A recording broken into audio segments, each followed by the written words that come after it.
17 दिसंबर 1989। Bucharest, Romania सड़क पर हजारों लोग चिल्ला रहे हैं। हर तरफ धुआं है, टूटे हुए पोस्टर हैं और सैनिकों की बंदूकें सीधे अपनी ही जनता की तरफ उठी हुई हैं। एक आदमी बालकनी पर खड़ा है, चेहरे पर घबराहट पहली बार दिखाई देती है। वही आदमी जिसने दशकों तक पूरे देश को डर से चलाया। उसका नाम है निकोले चाउशेस्कू। लेकिन कहानी सिर्फ एक तानाशाह की नहीं है, ये कहानी है उन लोगों की जिनके नाम सुनते ही पूरी दुनिया कांपती थी। ऐसे शासक जिन्होंने अपने देशों को जेल बना दिया, जिन्होंने लाखों लोगों की मौत को जरूरी बलिदान कहा और जिन्होंने सत्ता बचाने के लिए इंसानियत तक बेच दी। कहीं गैस चैम्बर बनाए गए, कहीं भूख को हथियार बनाया गया, कहीं बच्चों तक को मुखबिर बना दिया गया और कहीं पूरे शहर सिर्फ इसीलिए जला दिए गए क्योंकि किसी ने ना बोलने की हिम्मत की थी। इतिहास में इन्हें सिर्फ रूलर्स नहीं कहा गया, इन्हें कहा गया वर्ल्ड्स मोस्ट वांटेड डिक्टेटर्स। और सबसे डरावनी बात यह है कि इनमें से कई आखिरी समय तक खुद को हीरो मानते रहे। उन्हें लगता था कि पूरी दुनिया गलत है, सिर्फ वही सही है। लेकिन हर तानाशाह की कहानी में एक चीज कॉमन होती है, डर। जितना बड़ा तानाशाह उतना बड़ा डर। आज की ये डॉक्यूमेंट्री दुनिया के सबसे खतरनाक, सबसे खूंखार और सबसे ज्यादा नफरत किए गए डिक्टेटर्स की कहानी है। कैसे वो सत्ता तक पहुंचे, कैसे उन्होंने दुनिया को आतंक में डुबोया और आखिर में उनका अंत कैसे हुआ। और शुरुआत होती है उस आदमी से जिसने पूरी दुनिया को वर्ल्ड वॉर में झोंक दिया। 30 जनवरी 1933 बर्लिन, जर्मनी। एक दुबला पतला आदमी धीरे धीरे सीढ़ियां चढ़ता है। बाहर हजारों लोग मशालें लेकर खड़े हैं, नारे लग रहे हैं, कैमरे चमक रहे हैं और कुछ ही मिनटों बाद एडोल्फ हिटलर जर्मनी का चांसलर बन जाता है। उस समय बहुत लोगों को लगता है कि ये आदमी देश को आर्थिक संकट से बाहर निकालेगा। फर्स्ट वर्ल्ड वॉर के बाद जर्मनी टूट चुका था। बेरोजगारी, महंगाई और ह्यूमिलिएशन ने लोगों को गुस्से से भर दिया था। हिटलर उसी गुस्से को फ्यूल बनाता है। वो लोगों को दुश्मन देता है, ज्यूज, कम्युनिस्ट्स, आउटसाइडर्स, और कहता है कि जर्मनी की सारी बर्बादी की वजह यही लोग हैं। लेकिन असली खेल अब शुरू होता है। हिटलर सिर्फ पॉलिटिशियन नहीं था, वो मास साइकोलॉजी समझता था। उसके स्पीचेस लोगों को ट्रांस में डाल देते थे। विशाल rallies, military parades, propaganda films, हर चीज केयरफुली डिजाइन्ड थी। धीरे धीरे डेमोक्रेसी खत्म होती गई, विरोधी गायब होने लगे, न्यूज़पेपर्स कंट्रोल में आ गए और फिर शुरू हुआ टेरर मशीनरी का निर्माण। गेस्टापो रात में लोगों को उठा ले जाती, कॉन्सेंट्रेशन कैंप्स बनाए गए और फिर एक ऐसा इंडस्ट्रियल स्केल जेनोसाइड शुरू हुआ जिसे दुनिया आज हॉलोकॉस्ट के नाम से जानती है। लाखों जूस, डिसेबल्ड लोग, पॉलिटिकल ओपोनेंट्स और माइनॉरिटीज सिस्टमैटिकली मारे गए। 1945 बर्लिन बंकर। अब वही हिटलर अंधेरे बंकर में बैठा है। ऊपर सोवियत आर्टिलरी लगातार हमला कर रही है, शहर जल रहा है, थर्ड राइक खत्म हो रहा है। लेकिन हिटलर आखिरी समय तक सरेंडर नहीं करता और फिर बंकर के अंदर वो खुद को गोली मार लेता है। लेकिन हिटलर अकेला नहीं था। दुनिया के दूसरे हिस्सों में भी ऐसे रूलर्स पैदा हो रहे थे जो अपने लोगों पर राज नहीं, कब्जा करना चाहते थे। 1924 सोवियत यूनियन एक और नाम धीरे धीरे सत्ता के सबसे ऊंचे कमरे तक पहुंच रहा है, Joseph Stalin. Stalin openly emotional speeches नहीं देता था, वो शैडोज में काम करता था, शांत चेहरा लेकिन अंदर रूथलेस कैलकुलेशन। लेनिन की मौत के बाद उसने धीरे धीरे अपने राइवल्स को हटाना शुरू किया।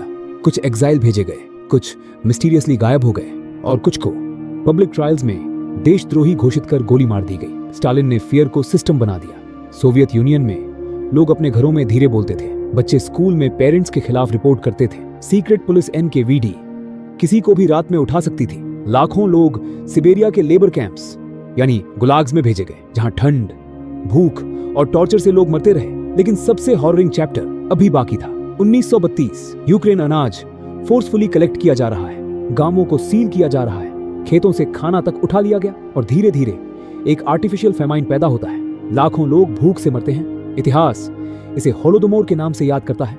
और तभी एशिया में भी एक नया डिक्टेटर उभर रहा था। 1949 बीजिंग, चीन, माओ जेडोंग सत्ता में आता है। शुरुआत में लोग उसे रेवोल्यूशनरी हीरो मानते हैं, लेकिन ग्रेट लीप फॉरवर्ड नाम की पॉलिसी चीन को डिजास्टर में धकेल देती है। Unreal production targets, forced collectivisation और फॉल्स रिपोर्टिंग की वजह से मैसिव फैमिन शुरू हो जाता है। लोग पेड़ की छाल खाते हैं, मिट्टी तक खाने लगते हैं, गांव खाली होने लगते हैं। एस्टिमेट्स अलग अलग हैं, लेकिन करोड़ों मौतें इस पीरियड से जुड़ी मानी जाती हैं। फिर कल्चरल रेवोल्यूशन शुरू होती है। स्टूडेंट्स को इनकरेज किया जाता है कि टीचर्स के खिलाफ खड़े हों। एंशिएंट कल्चर डिस्ट्रॉय किया जाता है। पब्लिक ह्यूमिलिएशन रैलीज होती हैं। चीन केओस में डूब जाता है। लेकिन माओ की पर्सनालिटी कल्चर और मजबूत होती जाती है। तानाशाह सिर्फ सत्ता नहीं चाहते, उन्हें चाहिए वर्शिप। 1975 कंबोडिया काले कपड़ों में आर्म्ड लड़ा के पीएच नॉम पेन में एंटर करते हैं। उनका लीडर है पोल पॉट। शहर के लोगों को कहा जाता है कि टेम्पररी इवैक्यूएशन हो रही है, लेकिन असल में पूरा देश एक विशाल प्रिजन कैंप में बदलने वाला था।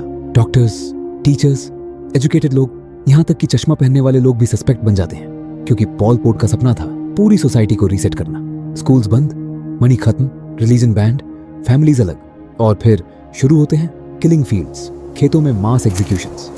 बुलेट्स बचाने के लिए कई लोगों को ब्लंट वेपन से मारा जाता है। कुछ सालों में कंबोडिया की लगभग 1/4 पॉपुलेशन खत्म हो जाती है। लेकिन दुनिया का सबसे बिजार डिक्टेटरशिप शायद अफ्रीका में उभरता है। 1971 युगांडा इदी अमीन मिलिट्री कू के जरिए सत्ता लेता है। शुरुआत में लोग खुश होते हैं, लेकिन जल्द ही टेरर शुरू हो जाता है। पॉलिटिकल ओपोनेंट्स डिसअपीयर होने लगते हैं, टॉर्चर चेंबर्स बनाए जाते हैं, इंटायर एथनिक कम्युनिटीज टारगेट की जाती है। इदी अमीन खुद को ग्रैंड टाइटल्स देता है, कैमरास के सामने हंसता है, लेकिन पीछे सीक्रेट किलिंग्स चलती रहती है। एस्टिमेट्स के मुताबिक हजारों से लेकर लाखों तक लोग उसके रिजीम में मारे गए। और तभी मध्य पूर्व में एक और आयरन फिस्टेड रूलर उभर रहा था। 1979 इराक। सदाम हुसैन एक हॉल में सीनियर ऑफिशियल्स को बैठाता है। मीटिंग चल रही है। अचानक नेम्स पढ़े जाने लगते हैं जिन्हें ट्रेटर कहा जाता है। उन्हें गार्ड्स बाहर ले जाते हैं। बाकी लोग डर से ताली बजाते रहते हैं। ये सिर्फ पर्ज नहीं था, ये पावर डेमोन्स्ट्रेशन था। सदाम ने सर्वेलेंस स्टेट बनाया। ईरान इराक वॉर में केमिकल वेपन्स के आरोप लगे। कर्डिश टाउन्स पर ब्रूटल अटैक्स हुए। फियर उसके शासन की करेंसी थी, लेकिन असली शॉक दुनिया को तब लगा जब उसने कुवैत पर हमला किया। 1990 कुवैत।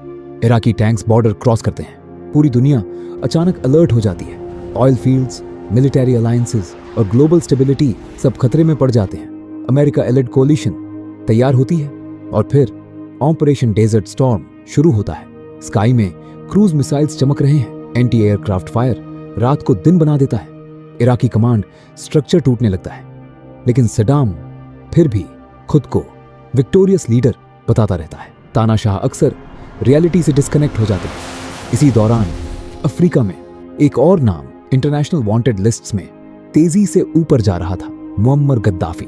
गद्दाफी फ्लैम्बॉयंट यूनिफॉर्म्स पहनता था, फीमेल गार्ड्स रखता था, बिज़ायर स्पीचेस देता था, लेकिन उसके शासन में भी डिसेंट ब्रूटली क्रश किया जाता था। लिबिया ऑयल रिच था, लेकिन पॉलिटिकल फ्रीडम लगभग नहीं थी। इंटरनेशनल एक्यूजेशंस, टेररिज्म लिंक्स और सैंक्शंस के बावजूद गद्दाफी डेकेड्स तक टिकता रहा। फिर आया अरब स्प्रिंग। 2011 में प्रोटेस्ट्स फैलते हैं, सिटीज रिवोल्ट करती हैं, नेटो स्ट्राइक्स शुरू होते हैं और धीरे धीरे गद्दाफी का एम्पायर कोलैप्स होने लगता है। लेकिन दुनिया का सबसे आइसोलेटेड डिक्टेटरशिप अभी भी बचा हुआ था, प्योंगयांग, उत्तर कोरिया। किम जोंग उन एक हेवीली कोरियोग्राफ्ड मिलिट्री परेड देख रहा है। हजारों सैनिक परफेक्टली सिंक्रोनाइज्ड मार्च कर रहे हैं। जायंट मिसाइल्स डिस्प्ले हो रहे हैं। नॉर्थ कोरिया पूरी दुनिया से ऑलमोस्ट कट ऑफ है। स्टेट प्रोपेगेंडा इतनी पावरफुल है कि जनरेशंस को यही सिखाया गया कि रूलिंग फैमिली डिवाइन है। लेबर कैंप्स, एग्जीक्यूशंस और स्ट्रिक्ट सर्विलांस की रिपोर्ट्स बाहर आती रहती हैं, लेकिन अंदर की सच्चाई आज भी लार्जली हिडन है। और यही डिक्टेटरशिप्स की सबसे डेंजरस बात होती है, सीक्रेसी। 20 अक्टूबर 2011 सिरते, लीबिया, डस्ट फील्ड सड़क, टूटे हुए बिल्डिंग्स, रेबल फाइटर्स तेजी से आगे बढ़ रहे हैं। रेडियो चैटर लगातार चल रहा है और एक ड्रेनेज पाइप के अंदर छिपा मिलता है गद्दाफी। जो आदमी दशकों तक पूरे देश को कंट्रोल करता था, वो अब भीड़ के बीच हेल्पलेस पड़ा है। कुछ घंटों बाद उसकी मौत की खबर पूरी दुनिया में फैल जाती है। 30 दिसंबर 2006 बगदाद, इराक। एक कमरे में सदाम हुसैन खड़ा है, हाथ बंधे हुए। बाहर हेविली आर्म्ड गार्ड्स। कुछ मिनट बाद उसे फांसी दे दी जाती है। वीडियो लीक शुरू होती है और पूरी दुनिया देखती है कि वंस फियर्ड डिक्टेटर अब इतिहास बन चुका है। 25 दिसंबर 1989 रोमानिया। निकोलाई चाउशेस्कू और उसकी पत्नी को मिलिट्री ट्रायल के बाद तुरंत एग्जीक्यूशन स्क्वाड के सामने खड़ा किया जाता है। कुछ सेकंड बाद गोलियां चलती हैं। कम्युनिस्ट यूरोप का एक और ब्रूटल चैप्टर खत्म हो जाता है। लेकिन हर डिक्टेटर का अंत ऐसा नहीं होता। कुछ नेचुरल डेथ मरते हैं, कुछ एग्जाइल में चले जाते हैं, कुछ आज भी सत्ता में हैं और कुछ इतने मिस्टीरियस तरीके से गायब हुए कि आज तक कॉन्स्पिरेसी थ्योरीज चलती हैं, लेकिन पैटर्न हमेशा सेम रहता है। पहले फियर क्रिएट करो, फिर इंफॉर्मेशन कंट्रोल करो, फिर ऑपोजिशन खत्म करो और आखिर में खुद अपने ही बनाए डर में फंस जाओ। इतिहास बार बार एक वार्निंग देता है। तानाशाह अचानक पैदा नहीं होते, वो केओस, इकोनॉमिक क्राइसिस, नेशनलिज्म और पब्लिक एंगर के बीच उभरते हैं। शुरुआत में वो खुद को देश बचाने वाला बताते हैं, लोग स्टेबिलिटी चाहते हैं, और धीरे धीरे फ्रीडम ट्रेड कर देते हैं। फिर इंस्टीट्यूशंस कमजोर होने लगते हैं, मीडिया कंट्रोल्ड हो जाता है, कोर्ट्स दबने लगते हैं और एक दिन पूरा देश सिर्फ एक आदमी की इच्छा पर चलने लगता है। Adolf Hitler, Joseph Stalin, Mao Zedong, Pol Pot, Idi Amin, Saddam Hussein, Muhammad Gaddafi, Kim Jong Un, ये सिर्फ नाम नहीं है, ये रिमाइंडर्स हैं। रिमाइंडर्स की अनचेक्ड पावर कितनी डेंजरस हो सकती है। रिमाइंडर्स के प्रोपेगेंडा सच से ज्यादा पावरफुल लग सकता है। और रिमाइंडर्स के जब लोग डरना बंद कर देते हैं तब सबसे मजबूत डिक्टेटरशिप भी गिर सकती है। दुनिया बदल गई है, टेक्नोलॉजी बदल गई है, लेकिन पावर का खेल आज भी वैसा ही है। आज भी कई देशों में डिसेंट को साइलेंस किया जाता है। आज भी लीडर्स पर्सनालिटी कल्ट बनाते हैं। आज भी इंफॉर्मेशन मैनिपुलेट होती है। और शायद यही वजह है कि डिक्टेटर्स की कहानियां कभी पुरानी नहीं पड़ती, क्योंकि इतिहास सिर्फ अतीत नहीं होता, कई बार वो भविष्य की वार्निंग भी होता है। अगर इतिहास की ऐसी ही अनसुनी, खतरनाक और सिनेमैटिक कहानियां देखना पसंद है, जहां हर मिशन के पीछे छुपा होता है एक डार्क सीक्रेट, तो इस चैनल को अभी सब्सक्राइब करिए, क्योंकि अगली कहानी शायद इससे भी ज्यादा शॉकिंग होने वाली है। वीडियो पसंद आई हो तो लाइक जरूर करिए और कमेंट्स में बताइए इतिहास का सबसे डेंजरस डिक्टेटर कौन था। सब्सक्राइब नाउ और जुड़ जाइए दुनिया की सबसे रहस्यमयी डॉक्यूमेंट्री जर्नी के साथ।